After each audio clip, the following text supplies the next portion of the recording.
January 8th, and I took down that stupid turbine that didn't want to do anything, and put up the other one. The other one came. They found it before I got a free one, so I want to send this here big one back. The big one's heavy duty. It's good, no doubt about it. It's well built, but it doesn't run in low wind like they advertised.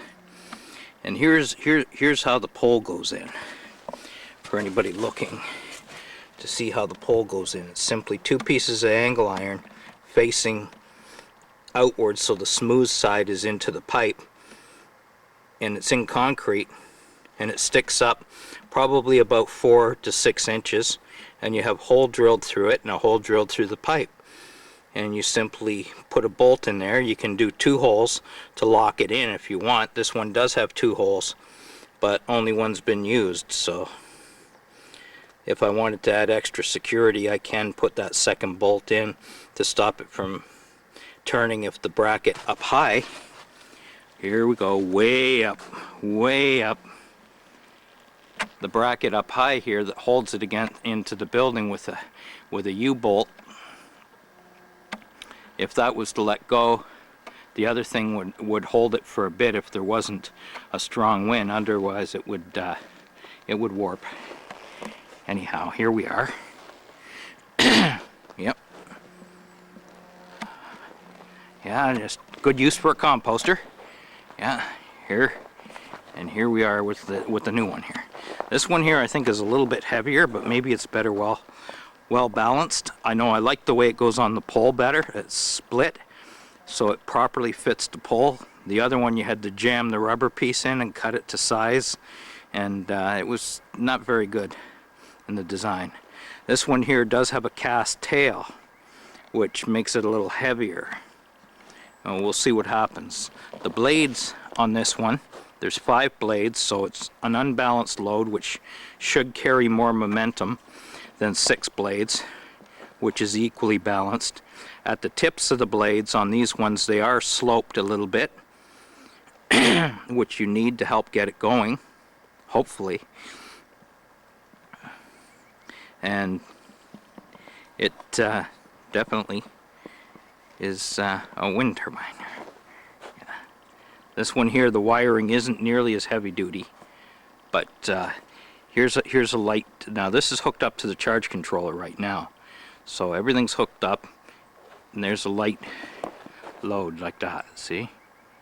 Now the other one wouldn't go nearly like that. That's just a light little push.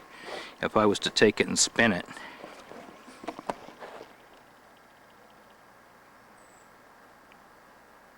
see, the other one needs 2 to 3 times as much torque to be able to get it to go up like that.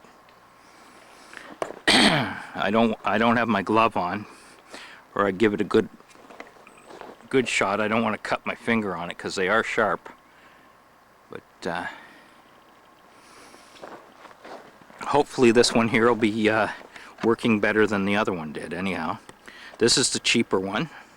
The other one was like almost $500 with tax and shipping. It's going back. Still under the return policy, but I'm trying to get it under not as described, because that way I don't lose as much on the shipping. If I send it back because I'm not happy with it, then I got to lose out on the shipping. Well, twice, I should say. Shipping to ship it to me and shipping to ship it back.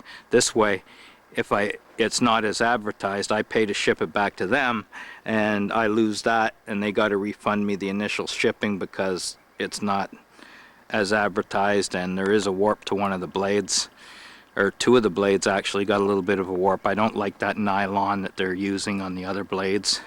Also, it's very, very razor sharp.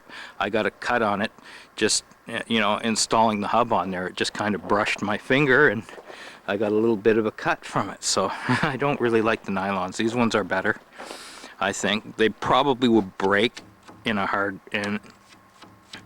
really, really extreme wind, but these are carbon fiber. They're not going to warp. They're not going to do anything other than what they're supposed to do. The design, I'm not really keen on it because it does use 2 bearings up front, so you can feel the vibration when you turn the shaft by hand. Not when the hub's on it, but when there's no hub on it, you can feel the vibration and you can hear it. So whether that's going to translate into noise, I don't know. We'll find out. If it does nothing in the summertime, I guess it'll be up for sale. Basically, it's going to be, or its intention is to charge the battery bank. Now, as you can see here, it's 3-wire AC. I happen to use speaker wire because I happen to have a 200-foot spool of 12-gauge speaker wire. Now, the 12-gauge speaker wire is heavier actually than the wire that comes on this turbine. On this turbine, they're using number 14, and number 14 is what would be called for the distance that I'm going. Right now I'm just running it along here up underneath, and in this box here is my battery bank, but I'm going up inside into the back room where the charge controller is, and that's where my my panel and everything is. Out here is just a battery bank. It's locked up. If somebody really wants it, they can kick the shit out of the box. But at least it's going to keep kids out of it and stuff like that. Anyhow, it's getting kind of cold out here, and in my shoes. I get a little bit of sniffle there.